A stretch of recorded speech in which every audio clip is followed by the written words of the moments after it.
This is the North Carolina Food and Beverage Podcast. Thank you for listening, subscribing, and hitting subscribe on your friend's phone without them knowing. Coming to you from the kitchen studios in downtown Raleigh. This episode is sponsored in part by Spot On, tech that helps your business grow. Request a demo at spoton.com. And Joe Van Gogh Coffee, serving the community from seed to cup, taking particular care at every step to honor the bean. And now, conveniently leaving the table when the check comes, it's Max Trujillo and Matthew Weiss.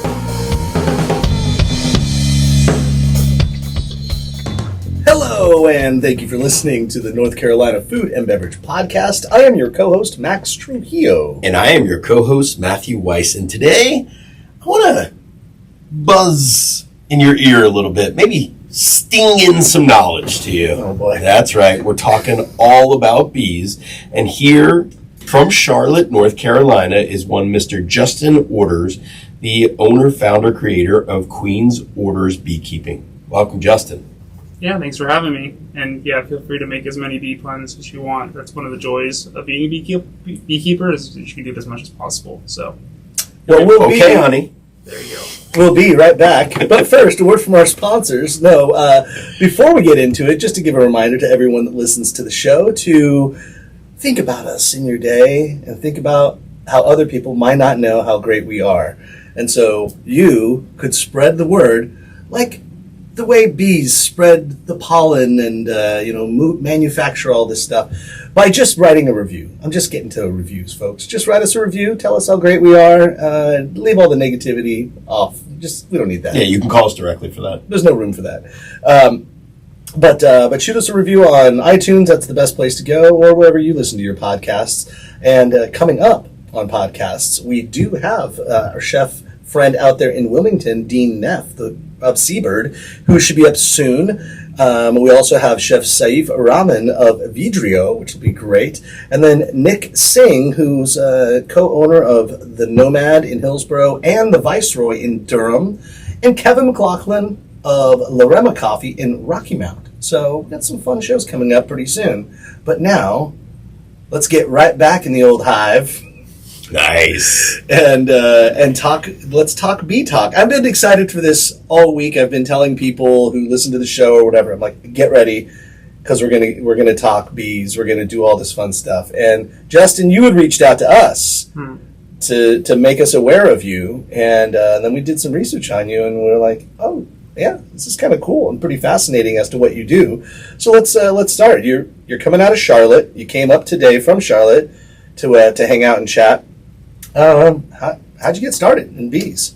Yeah, first off, I also really love podcasts. So while I'm trying to get my name out there, I like the mix with bees and podcasts. I'm like, okay, I got to do a podcast about bees somehow, some way. So yeah. I'm from Charlotte, born and raised. Really, it's not. I did not mean for this to happen, honestly. For one, I don't love honey. Like, it's great. It's got a lot of properties, which we're going to get into. It's a lot of fun to get the honey. But more so, for me, it's my love of bees. So, back in 2018, I got my first hive. Basically just bought it from a local beekeeper. I was working at a place. Actually volunteering, and I saw that they had hives. I saw people working in them. There was all this crisis going on. Save the bees. You probably heard it. Save the pollinators. Yeah. Still going on to this day. It's a little bit better, honestly. So good news there. There's still things we can do about it, but regardless, back then it was my biggest concern. I was like, I need to do something about this. They're really important. So I started with buying one hive that year, basically just due to the help I got from the beekeeper community in Charlotte, that I was able to get through that year with another hive. So it split into another hive that gave me two. Next year, I went to the bee school in Mecklenburg County, learned a lot, and then turned those two into six. Then By splitting them again, like you split the queens, like you did with the first one? Yes, exactly. Yeah. Which, by the way, don't do that in blackjack, but yes, in beekeeping, yeah. It's you almost have to. Like, aces. If you have aces, you split aces. Yeah, you split aces, but don't split queens. You always split aces. Yeah. Well, not always. No, you always do. Well, clearly not always. Right. Remember that movie? This is swingers. Yeah. Oh, yeah. Of course. Yeah. Yeah. Yeah. Anyway. Sorry, I was just getting a note from Elizabeth there, but Anyhow, our production assistant here. So okay, so producer. you started your bee colony started growing like bigger and bigger and bigger. All this while you were you selling honey? Were you? I mean, I assume like in the very beginning, like was this like initial like okay, I have these colonies, I'm doing this. Like I really don't know that much about what it means to run a bee hive or what am I saying? A bee colony? What is it? Beehive is fine. A beehive? A collection of beehives is called an apiary. Okay. So that's usually what I define my operations as, my apiary. Yeah, I mean, I really didn't care, like, again, for the honey. I didn't even harvest honey, which I could have within the first 2 years.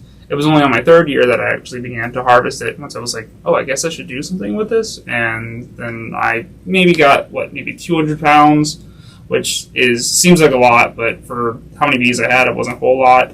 Next year, I got close to 600 pounds. And then this year so far, I've gotten close to about half a ton. And you were able to sell that all through originally through like just friends and families, and I think you put a sign up in your house around there, honey's available here, fresh honey. I live on a pretty busy street in Charlotte, so not good for traffic. Yeah, I just put a sign out, and also the hives were in the front yard too, so I'd be like working on the hives, and people would see me and be like, "Oh, you clearly have bees." They didn't usually know what that was if just the boxes were out there, but if they saw me in the suit, it's like, all right. He's got a honey. Beekeeper. Yeah. Yeah. Okay, so then you're making the honey, and obviously that becomes a little bit of a revenue generator, right? More so like a hobby. It's like a side hustle because it's a lot of work, and it's also very expensive up front. Like I was in the red for maybe 3 years. Okay, but that's what I'm saying. So then the making the honey gives you some. Yeah. Money, no? Right? Like honey and money, yep. Honey and money. Mm-hmm. And now you have, or last told, something up to around your apiaries up to 20 hives, something like that? I did the count the other day. It's closer to 50 now. Oh, wow. Yeah, so. Oh, that's a lot. How many bees are in one hive? Great question. Thank you. Yeah, I just thought of it right now. It's a great question because it's so hard to answer. In peak season, usually around the beginning of summer, I'd say anywhere from 40,000 to 60,000 bees. Per hive? Per hive. Holy. Yeah. That's yeah. Yeah. That's a lot. When you say I have 50 hives, that means I basically have about 500,000 to maybe 750,000 bees in my yard at all times. Okay, so then we have this problem that we don't have enough bees in the world, like pollinating honeybees. Or that's what I'm told. That's what you read about. Well, I mean, that sounds like... That's what Ed Begley Jr. wants you to know.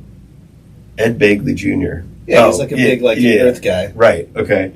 So, how many would be enough? Because 500,000 bees for one person, that seems like an enormous amount of bees. Yeah, I definitely don't recommend everyone go out and get 500,000 bees Right, tomorrow. Yeah. Though I do advocate people to get bees just because, yes, we are going through a crisis where we do need to be helping the bee populations, but also, it's really cool. But to answer your question, the real problem seems to be not so much nowadays that we're losing honeybees. They're basically becoming domesticated. They're basically becoming like cows and chickens, I'm guessing within the next 20, 30 years, we'll only be seeing them in someone's apiary, someone actually keeping them because not in the wild. Yeah, because the wild populations, those are the ones that really can't deal with the viruses that are being transmitted by the pests that we've introduced to them, and unless we get a good wrap on that, they're not going to really survive. So we can keep them. Beekeepers can keep them using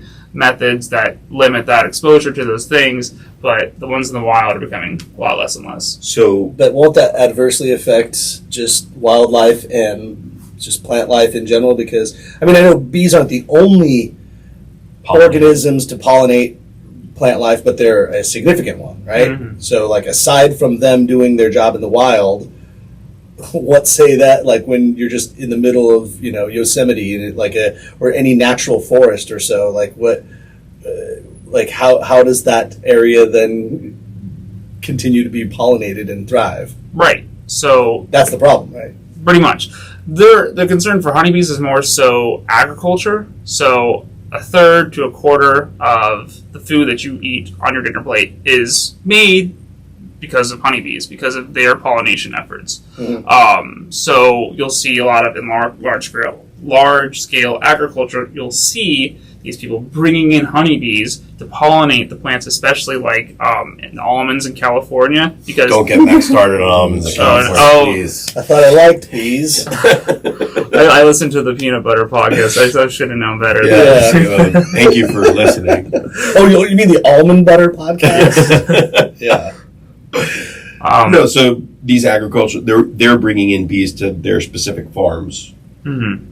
Yeah, because they honestly have to at this point. Yeah, okay. But if you have your own hive, it's not like your bees stay on campus. Like the whole purpose of the bees is so that they can head out and go around, right, to pollinate areas. Like you let your bees loose, right? Oh yeah, you can. And then obviously, because that's how they have to go out and they have to find pollen all around and nectar and everything. They have to find everything all in the neighboring areas and then bring it back to the hive to then make the honey. Right, which brings up an interesting point, a little bit of a tangent. No one can ever label their honey as organic because though you may not treat your bees with chemicals or something, you have no idea where they have gotten their food sources from. So they could have gone to your neighbor's yard and said, well, they're using Roundup or whatever, and it's got chemicals in it. Or even if you're in an agricultural site where you're only using organic chemicals, you will come across, they're going to go some yard way over there, and they're going to have some You can't raise, like, hippie bees? Like, these bees were raised in Carborough, and they only choose organic. If there's anyone that could have done that, it would be me by now, and it's not working, believe me. They're not, they're still very aggressive, too, so that goes for the... Okay, what if you had a 2-mile radius where everything was certified organic? Because bees they travel, like, what, up to 2 miles to find the nectar? Right. So in that instance, yes, you could, but still the USDA will not let They will not approve. There is no organic honey. It's just like there's no Tuscanies and there's no villas in Tuscany. Well, let's talk about a biodome. Oh. What if you were in a biodome? Right? Okay, anyway, let's not talk about that. No, but, okay, there's one thing, though, I'm confused about. You mentioned that we need more honeybees in the wild. But if we can... what's the difference if we domesticate them and all farmers have hives that help to pollinate their stuff? That seems to me like a pretty reasonable solution, no? There seems to be a negative connotation to that. So, the real concern, as I'm learning, is because we can domesticate bees, because we can keep them, we can ensure that they are going to survive. Okay. And though they play a very important role to maybe our culture system, just the regular ecology of the systems around us are mainly held together due to just regular pollinators, regular bees, wild bees that do not have a system that honeybees do that allows them to flourish. They're eusocial. They have a system of where hierarchy, exactly. They're very, very functional. Most of the native bees that we see in this region and all across the country, all across the world, are solitary in that they have one mother. She digs a hole in the ground somewhere, or in a tree, or in a fruit, or something like that. She bursts out a bunch of other offspring. They go then make their place, but it's really just like a family rather than an entire system. So when we're talking about saving the bees, what I'm talking about saving the bees now, as much as I do feel that there should still be a concern for honeybees as they do play an important role, the bigger concern and focus should be towards smaller native bees that don't have the advantage of being held together by beekeepers, by scientists, by, I have to say, big honey, people putting money into this stuff. There's not a whole lot of effort going into, as much effort as we need to, towards these native bees. Okay, so it's native bees that we need to help more so than the honeybees. What is the rudimentary issue of that? Mm-hmm. Okay, so just like we figured out how to harvest honeybees, is there work being done to find a way to stimulate the population of these native bees? There is, but a lot it's just like any other species, right? Like the wolves are endangered species, so then we not domesticate them, but we keep them in enclosures, try to help them We populate. protect them. We protect them, protected and then areas. try. The idea is to release them in the wild, and they repopulate naturally. So, is their programs the same for the native bees? Yeah. Okay. Yeah. If you find like a population of some certain wasp or bee that you're like, wow, that's really, like, ecologists will come out and say, oh, you found this? Okay, we need to preserve this area so that it doesn't come in contact with any sort of development. But that's the biggest threat to them is, of course, as we probably all know by now, climate change, development, deforestation, desertification, all these sort of things that are impacting their homes, their natural habitats. So we can do as much as we can towards preserving them when we see them, but as far as like keeping their homes safe or giving them a space for a new home, that's becoming increasingly more challenging. So we have a lot of homeless bees, is what we're saying. Yes. And what we need to do is create like bee projects, and like we need to create homes. We need to develop places for bees to live, because a bee is going to go do what a bee does, and that means it's going to go out into the wild and it's going to go do its task. And all bees, I know, and we can get into what all their tasks are, but they're the worker bees for, I've seen the Jerry Seinfeld movie, the Bee Movie. Yes, I know. But those are specifically, correct me if I'm wrong, but those are specifically honeybees that have that hierarchy. Those are the honeybees, yes. But bees in general, like, they all have different tasks, and so the bees are going to go out into the wild, they're going to do their thing. But what we're saying is we need like a place where they can rest at night. They need a home. They need protection. They need a habitat, and that's where we need big honey to build more homes, right? Like, because the bees they're not being safeguarded at night. They're not like their homes and like where they not only create honey, but just where they build their infrastructure of their own house and their family life, whatever, with all the different tasks and all the different roles of bees is being threatened. I think that's the question, though. What is the role? Are you saying that the native bees are better, more effective pollinators than honeybees are? They tend to be more selective, so there's certain flowers that are only pollinated by certain bees. I see. So those are their jobs. Yeah. And simply put, economically, no one's saving the native bees because they're not producing the honey. Right. They're like, well, you guys don't really serve a purpose that I can quickly make cash off of, so fuck off. Pretty much. Got it. Okay, so you have a program called the Hive Host Program. Sure. But that's for honeybees. It is. Okay. It's more so as well as giving people a place to set up bees to help them have bees for the effort of pollination. Because a lot of people I talk to, they say, I have a vegetable garden and I haven't seen bees on my flowers for years.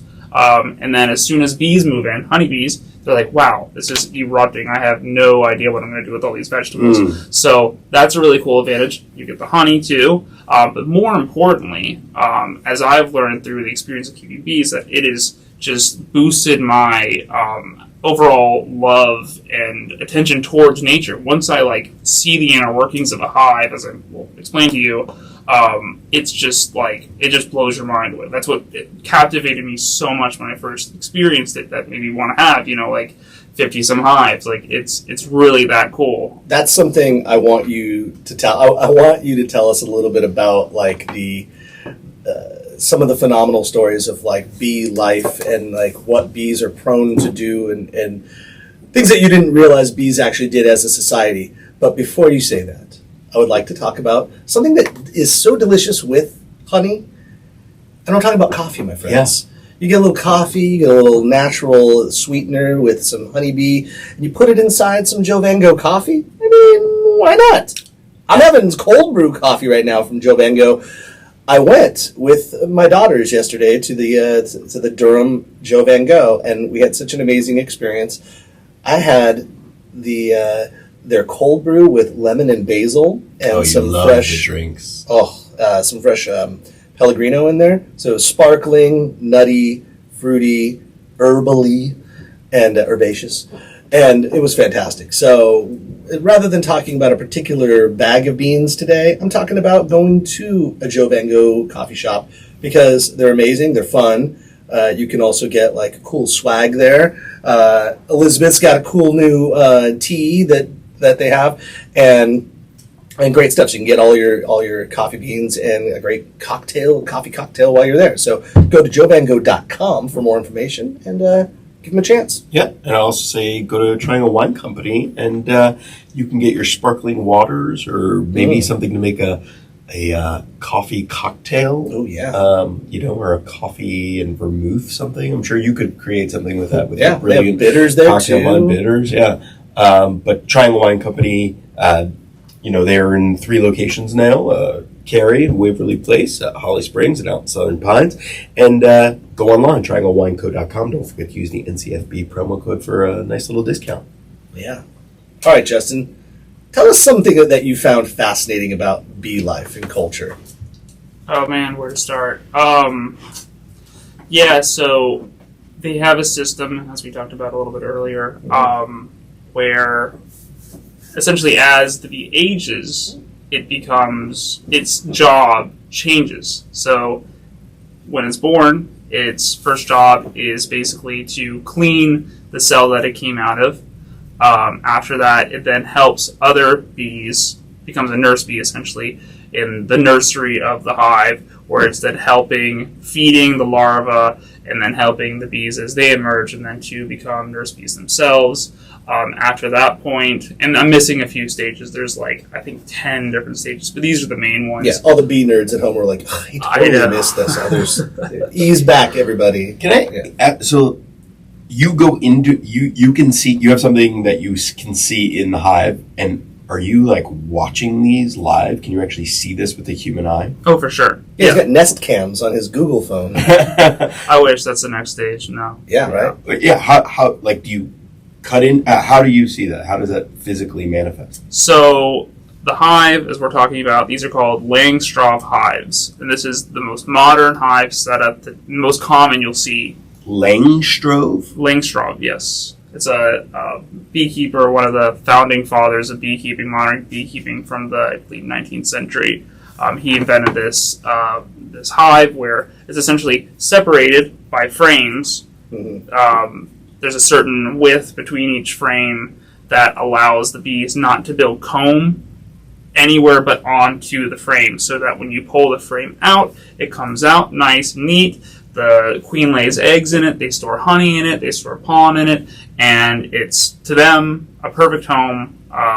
But yeah, that's how I'm able to pull it out and actually observe what's going on. If I didn't have that, we didn't have that set up. I think before this was those skips, those cone things they made out of twine, or I don't even know. Yeah. But they had to destroy the entire thing to observe. Yeah, or they would basically just let the bees do as they do, and at the end of the year they would destroy it, destroying the bees, destroying the hive, and then take the honey. So it was a really bad process. This Langstroth hive is much better.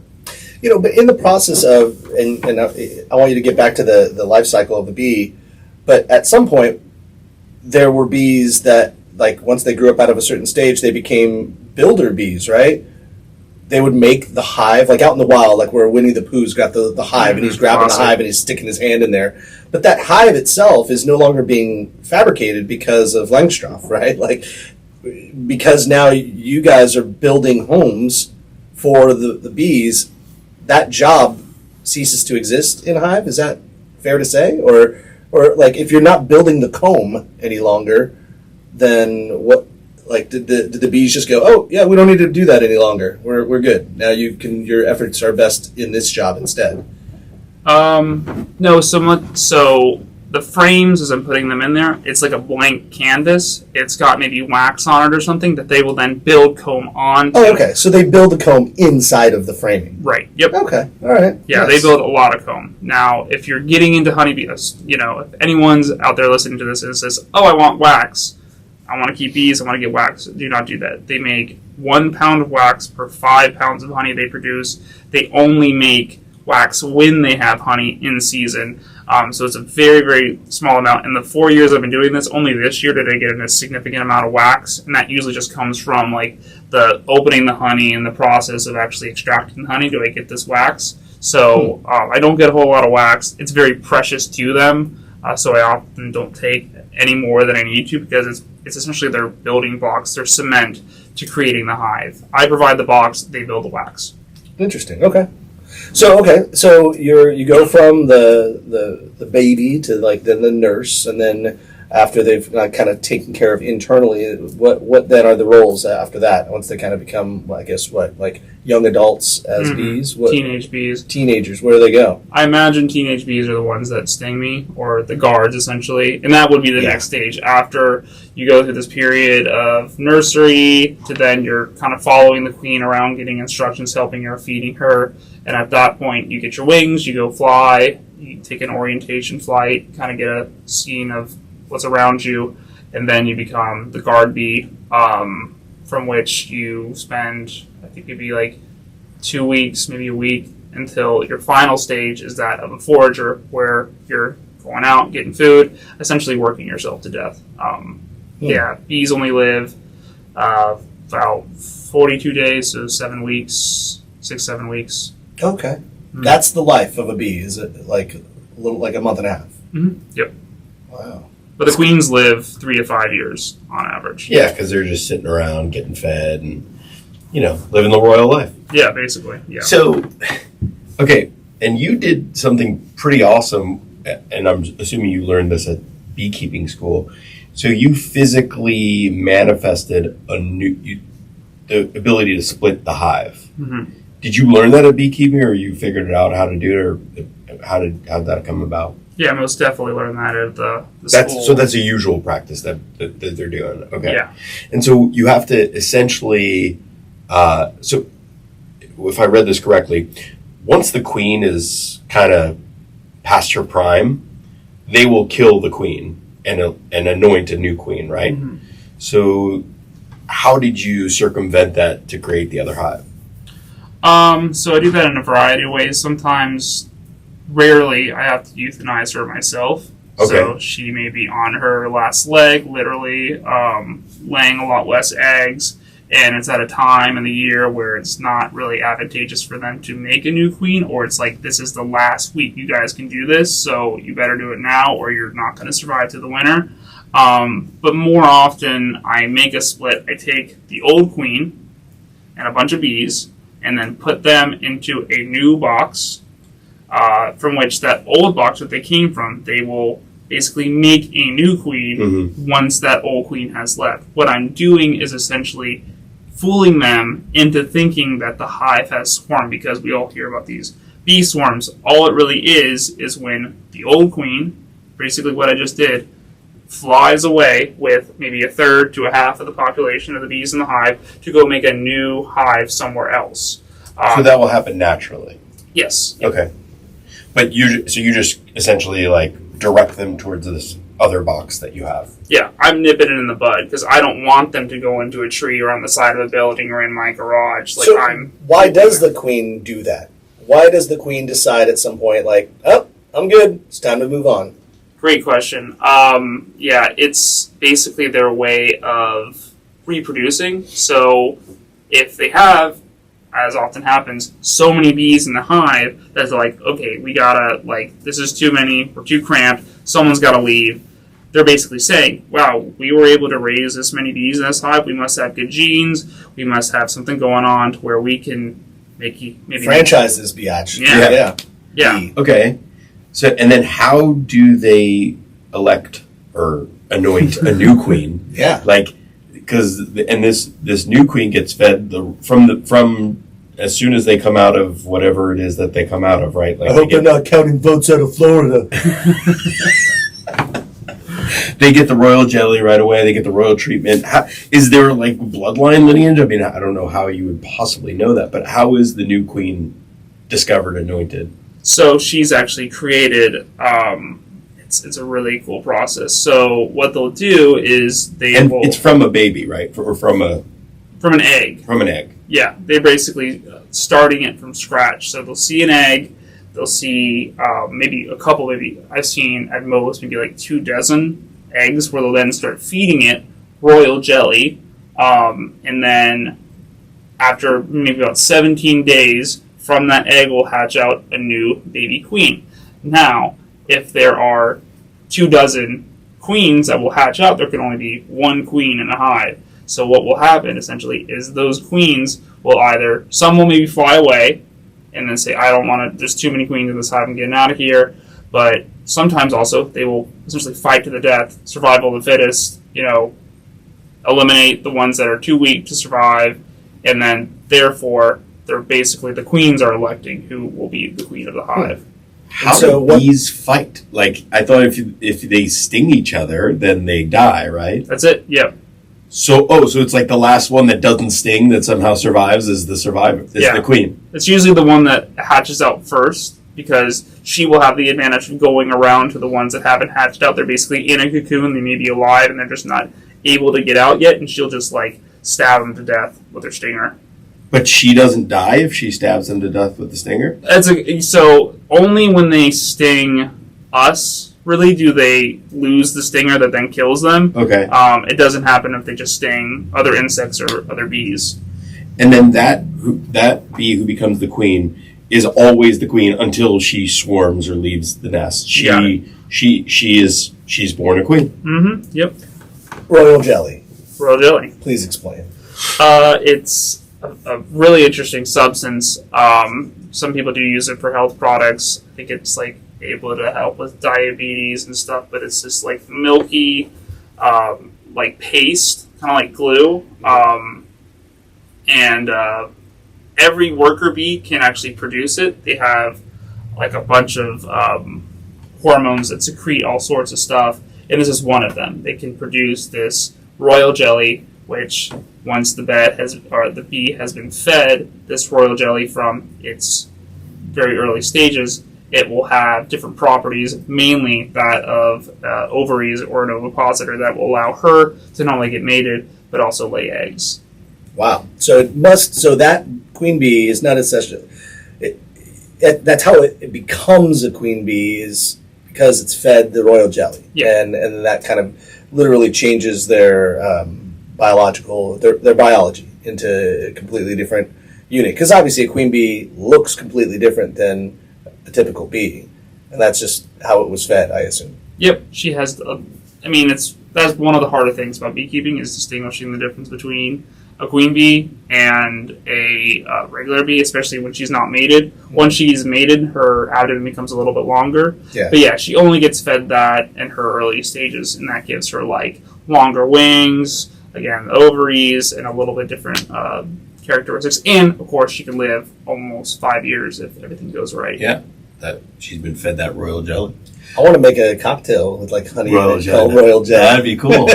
Yes. I'm sure I'm not the first person to think that. No, okay, definitely not. you're not just a bee guy. You're not just you're an insect guy. You love bugs. Yeah. Okay. Yeah. I just this is fascinating because I was just this weekend. The Natural Science Museum in Raleigh has this new exhibit about the Permian era, which is before the Triassic. So these are the archosaurs that predated dinosaurs. Ooh. Back to Nerd alert. Yeah, 299 million years. So it was almost 50 plus million years before dinosaurs even came about, and there's all these others. And then it's about the introduction of mammals and stuff like that. How long have we known about the existence of bees? I think how long have we known about them? Or when do they date to, as far as we know? I think the numbers are, oh my god, I know someone's going to butcher me for this, but 60 million years. Okay. So after dinosaurs, we have the evolution of bees. Right. And I think someone said it was before the dinosaurs. Anyway, the point of saying that is it kind of puts a sham to the whole save the bees concept, because They've survived for this long. Yeah. But we didn't have harvesting like we do now, and deforestation back then, and all these other things that are harming the planet. We had a meteor, bro. Yeah. Right. Meteors apparently did all of that. But it makes sense that bees could survive the meteor because they could just either hive or burrow under something. Yeah, but if all plant life was dead, then their food source would die, and that's how they would no longer live, right? I mean, that's bees aren't just dying. We're talking about their environment. Their environment is what's keeping them from thriving, right? So if the environment was all messed up, then they wouldn't have a place to hang out. They're all a bunch of homeless bees. Yeah. Well, but that's also having the concept of home is a shelter from their whatever their natural predator is. And a food source. They need. Yeah, a but food I wouldn't source. see the food source would be the problem. Well, if you had an ice age, if we're talking about like an ice age, and then the food sources get diminished so significantly, I mean, perhaps it wasn't like that all over the world, but and maybe there was just some parts and pockets, on the equator that probably didn't completely ice over, that they could just live there, possibly. Look at me, I don't know. I would say bees are very opportunist. So, for example, if they don't have honey to forage from flowers, especially in like a metropolitan setting, you may see people having hives on their roof. Where they're going to get their food from is trash. They're going to go into sodas, candy bars, anything sugary substance. They're going to get that because they're very smart. They have systems that allow them to deal with turmoil, to deal with stress, so that really anything you throw at them, they're probably going to be able to figure out how to survive it. Unless, of course, it's the main threat to them are these tiny little red mites called varroa mites. Their actual scientific name is Varroa destructor. They're so destructive that they've given them that. You see them like crawling all over bees. I've seen the documentaries, and that's like the one that really destroys from the inside, right? From the hive. Yeah, it spreads viruses. It basically feeds off the food stores of the young bees, so that when they become older, they won't be able to live for very long. So that's the most catastrophic thing towards their survival. So you mentioned these urban hives and all, and if their food sources are coming from trash, are you not a supporter of urban foods, of urban hives for that reason? Supporter of trash honey. Trash honey, that'd be a good company. So I wouldn't like Raleigh would be fine. There's still plenty of trees. I'm looking at trees right now. There's plenty of trees around here. What I would say is if you had a hive in, Manhattan? Exactly. Yeah. Maybe. Like that would be kind of, I don't know. I wouldn't want to eat that honey. But you have Central Park, right? And that's a massive... Still a lot of trees in Manhattan, in New York City. Yeah. But I get what you're saying. If you're in a very, non-thriving... urban forested area, if it's a very urban area, like San Francisco is pretty, there's not a lot of trees in San Francisco. I mean, yes, there are trees, of course, and then you've got the Presidio and all that, but it's pretty urban. Golden Gate Bridge Park. Yeah, you got those parks and all that, but I'm trying to understand what you're saying. If you're in a space where there's not a lot of, if you're, I guess, maybe inner city Chicago or so, where there are very few parks, and you put if your food source is now not from natural trees and plant life, but it is more from secondary trash that we're throwing away, then I assume the quality of the honey that you would provide would maybe not be the best. I'm leading you there, but is that part of why you would say that's not the best place to have a hive? I would just say you probably won't get a whole lot of honey from them. I would say probably the most suspect hive would be if you're right next to a dump. If there was there's all these flowers over here, but also here's all this really smelly sweet trash. And for whatever reason, bees love really smelly things, unfortunately. They love the water I set out for them. If I put in a bunch of fresh water, they're I'm not touching that. And then after a week or two, when it becomes algae and muck and all this stuff, they're that's great, let's go.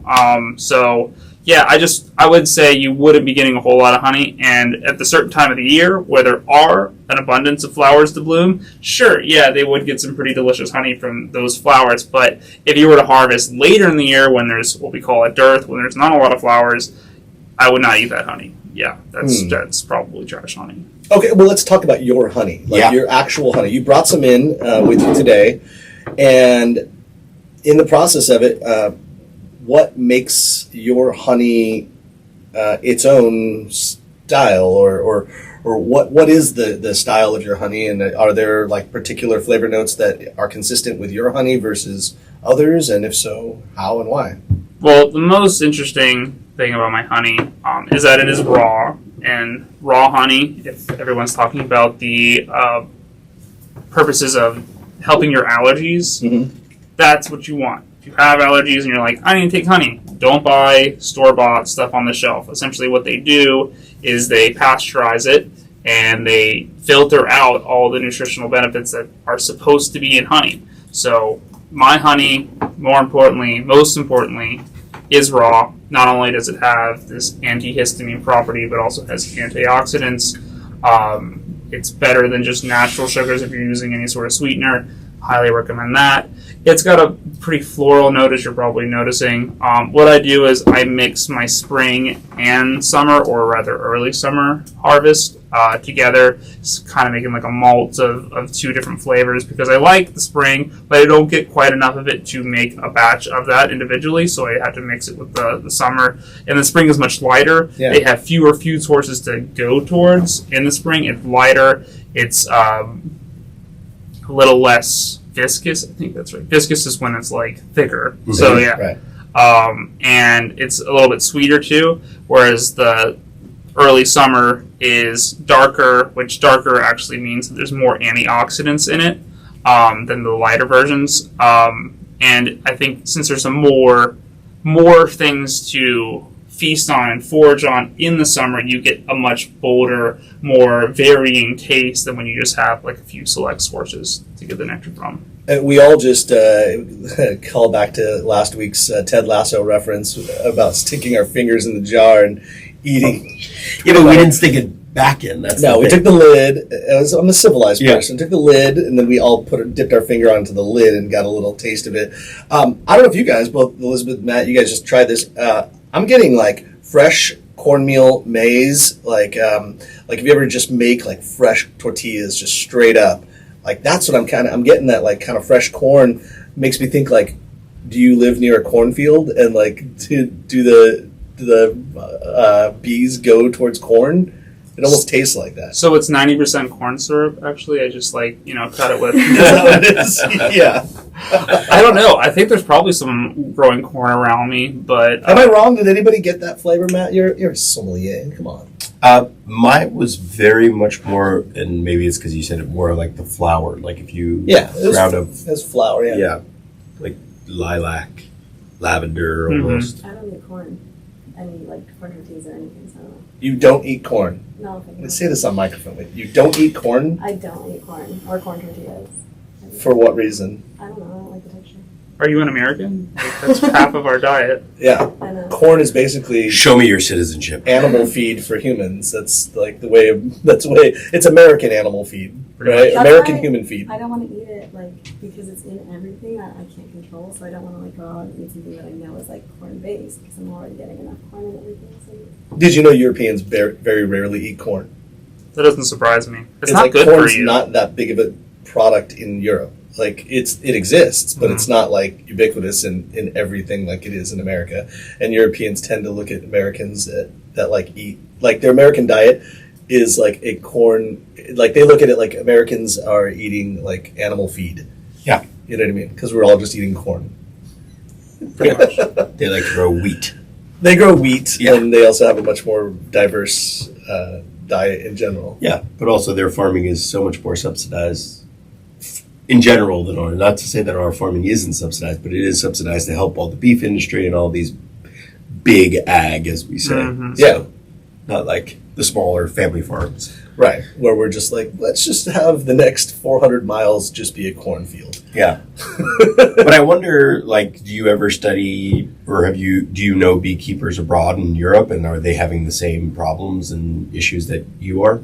I want to circle back for one thing about the Ted Lasso thing and to get your figure in there. Because my girlfriend and I have been watching Ted Lasso a lot, and I noticed that too. It's like, would that work for honey? And the thing about honey is that it has such a high osmotic pressure, basically nothing can survive in it. So no pathogens, no living creatures can survive in the honey. So not saying it's antibacterial, don't like put it on your hands if you're just walked out of a hospital, but you don't have to worry about it ever spoiling. They actually found some honey in King Tut's tomb, I don't know, maybe a couple years ago, and it was still good, still edible. What may happen is that it will crystallize over time, it'll get cold and turn back into sugar. But if you ever have that, the honey's not spoiled, it's not wrong. You just have to put it in the microwave for a little while, and then it settles back. What will happen, though, is if the moisture content is too high in the honey when you harvest it, then it can turn into what we call mead, ferments. It has the yeast actually are able to survive in it, but otherwise... Drunk off it. Yeah. Yeah. Honey's kind of a miracle entity. Like, it's crazy. It's all shelf stable, right? And it never goes bad, essentially, like you just said. And yeah, you could. But it's the one thing that you're supposed to not give to infants because of of botulism, right? Yeah.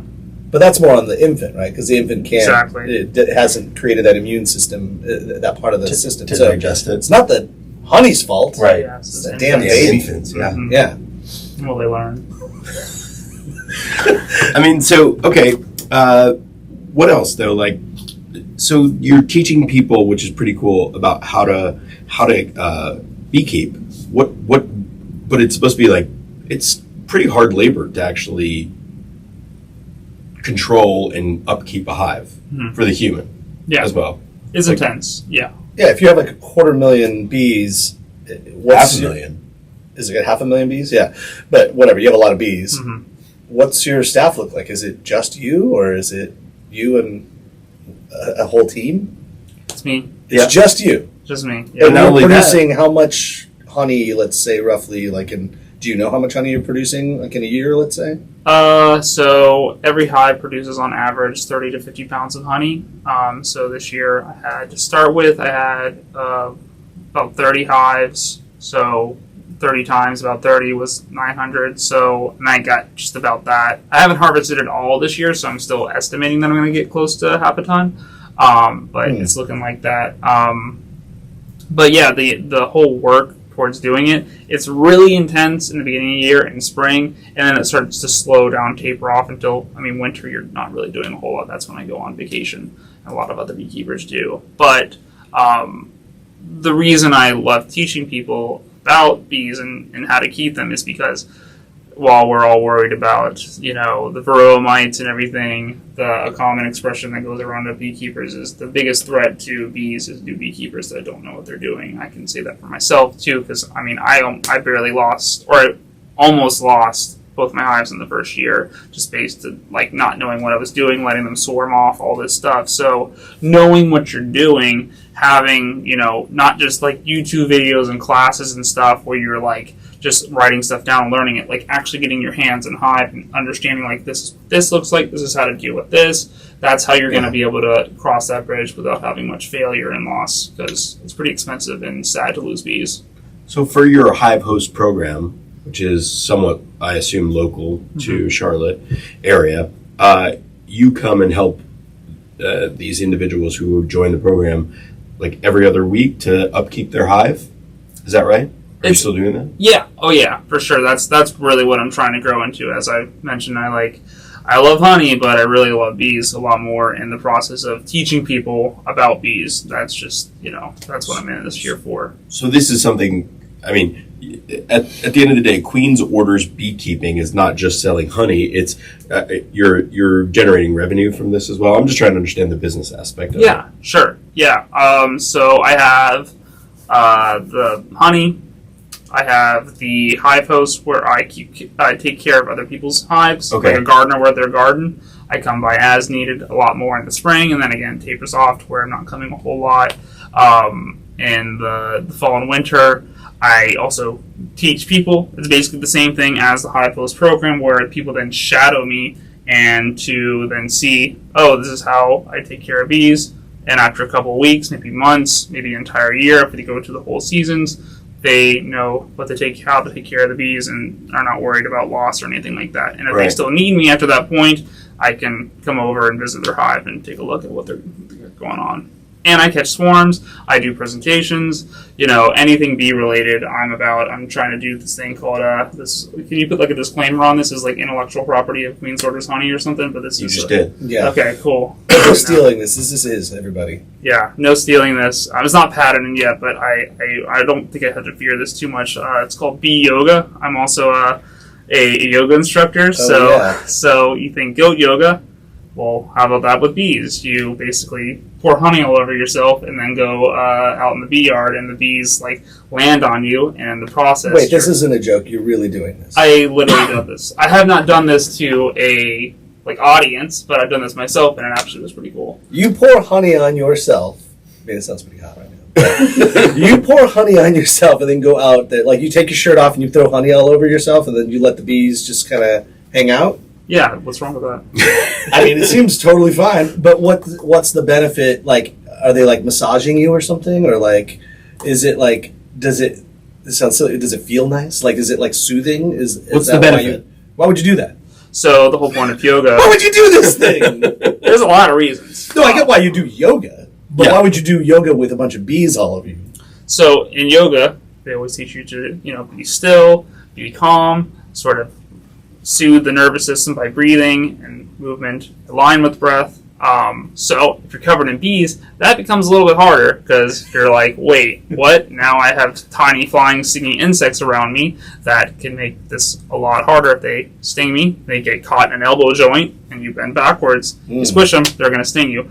But in general, I think it's just like a way to show people just how chill bees are, because they are. Like, I go at my bee yard and I'm not like wearing anything. I just go around my hives. And they're not stinging me. They're not actually like trying to hurt me. When I'm doing bee yoga, they're literally just eating the honey off me. And yes, it does feel really cool to have a bunch of bees eating honey off my body. How do you get them off when you're done? I just kind of jump. I just kind of like shake them off, and they all just fly away. Yeah, But you still have the honey on you. yeah. And I you gotta. like, well, run. hopefully not. If they ate it all off me, then that's the point. But if not, I'll just go like wash off somewhere. Wow. And you don't get stung at all during this? I've never gotten some doing that. No. Is there a video of this happening somewhere? Yeah, we need a YouTube video of this. I have a video, but you really can't see the bees very well. So you just kind of see me doing yoga in the yard, and it's very hot, and that's it. Like, hot as in, like, Yeah, temperature. Yeah, like this is an OnlyFans / Justin's orders. Elizabeth might sign up for that. I mean, there's probably some bee kink out there. I'm not really sure. It sounds it sounds kinky, but it also sounds cool. I mean, why not? Yeah. I mean, the goats, it's passe. Yeah, goats already. Goats will poop bee on yoga. you. Yeah. Bees don't poop on you. The goats will poop all over you, pee on your mat, all this sort of stuff. So bees will at least, like, just be with you. Bee yoga. There's one other thing that, before we get out of here, that I saw. You use this technique about creating smoke to avoid getting stung. And somehow this has the guard bees thinking that the hive is on fire, or it alerts them so that they don't sting you. Can you elaborate on that? You did a really good job right there. Yeah, I mean, I don't know. I'm still a little unclear about how that works. So, so bees can't see very well. They fly. They don't even really fly very well, but they do smell very well. Everything in their world is in relation to smell. Mm-hmm. They can smell honey. They can smell food sources. They can smell threats. And they mark a threat whenever they sting you. When the stinger gets stuck in your skin and then releases a pheromone that tells the other bees, okay, sting this person, they're a threat.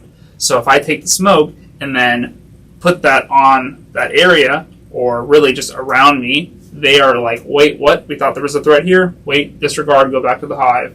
And just kind of cools them off. They don't smell the pheromone because the smoke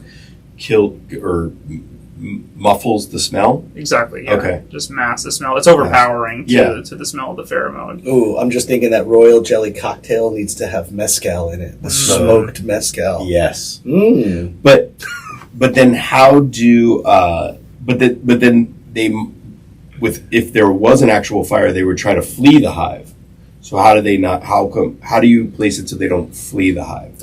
They don't normally flee the hive. Instead, they really just gorge themselves on honey. And I've been trying to get in the head of the bee to figure out why they do this exactly. I think they're really just like, if we actually have to flee the hive, we're going to put as much honey into our honey stomachs, and then we'll flee if it really becomes, if they start actually feeling like the flames of fire. Yeah. Smoke is not that big of a deal. But also they could just be gorging themselves because they're like about to die. So whatever you want to think about that, I'm not really sure. Or they're what is it called when or preppers, like you prepare for the end of the world or the end of was it William Randolph Hearst and the Hearst Castle? Mm-hmm. They have this your old neck of the woods. Yeah, the Central Coast. But Felicia's mom grew up with one of the Hearst women and like knows the Hearst family like intimately. And we had this tour, and like their cellar is like world renowned, at least at the time when it was activated, because this is one of the richest men in the world, and he had this insane cellar of wine, any wine you wanted from all over, from any vintage. And upon his death, they were giving the house, like the house was relinquished to the government. Yeah. And so the family said, I've heard this story elsewhere. I don't think this is from you, but yeah, the family was like, wait a minute, this whole place is going to the government? And they're like, yeah, like, what about the wine cellar? And they're like, it just says the whole place is going. So the night before, or it was like the week before, all the like dudes and cousins and whatever, a bunch of the guys, I don't mean to say it's just men, but from what I was told, it was a bunch of the guys went in there and drank all of the wine. Like, as much as they could. Like we're not letting this just go. But like they consumed like an abhorrent amount of wine, and there's still empty bottles. If you go into the actual cellar now, there are empty bottles everywhere. They left them the way it was, and like there's just like BV from like 1922, BV tapestry and all this like old wines from California, and they just guzzled as much as possible. Makes me think of that, like that's what the bees do when they're like, oh shit, Can't take this shit with us. let's just drink it all down, boys. I used to think that all the time when I was a wine rep. I don't know if you get this, Matt, but every time I'm in an elevator and I had my wine bag, I'd think, oh, if the elevator stuck and I got stuck in here, I'd have no other choice but to drink all the wine in this bag. I'd be forced to consume it all. Yeah. And I always you'd kind have of to hoped pee for that. and be dehydrated at the same time. So that would. Then the door would open and I'd get a little sad. And then I'd go to my appointment. No, I have no wine for you. Because I got stuck in the elevator. And, well, it's what the bees do. Yeah. Anyhow, on that note, Justin, thank you for coming out here. Thank you for really just giving us a great, thoughtful conversation. And this wasn't just about honey, which I love. This is about bee life and beekeeping and what it means to be a beekeeper, which is fascinating. There's still so much that we haven't even gotten into, and who knows, through questions and thoughts that come through on our social media, maybe we can continue to have this conversation. Absolutely. And get more education on it. But for those that want to learn more about your business and even see how you can help them, what do they need to know? Yeah, so really, Google search Queen's Orders Honey, and you'll find me. Instagram, Facebook, our website. We're trying to do some other things here soon. More news on that on the website. But yeah, I mean, in Do you general, want to do the yoga with the honey on them? that's Charlotte. That's local to Charlotte. Yeah. But there's a pretty big yoga community in Charlotte. I'm sure if anyone's hearing that, just hit me up. I don't have anything. I'm sure there's got to be a lot of like legal stuff for that. So that's definitely a work in progress. It's just something that I definitely want to do. And I've talked to the experts too, and they've recommended I do this as well. So it's backed by science. Oh, cool. And if they just want to buy your honey, just go to the website. Yeah. Yep. Again, that's Queen's Orders Honey. That's it. There you go. Well, you heard it. Go out and go to Queen's Orders Honey. Get yourself some honey, and you will eat very merrily. Thank you. Thanks for listening to the NCF&B podcast. And if you've stuck with us this long, review us on iTunes and remember, 5 stars are encouraged.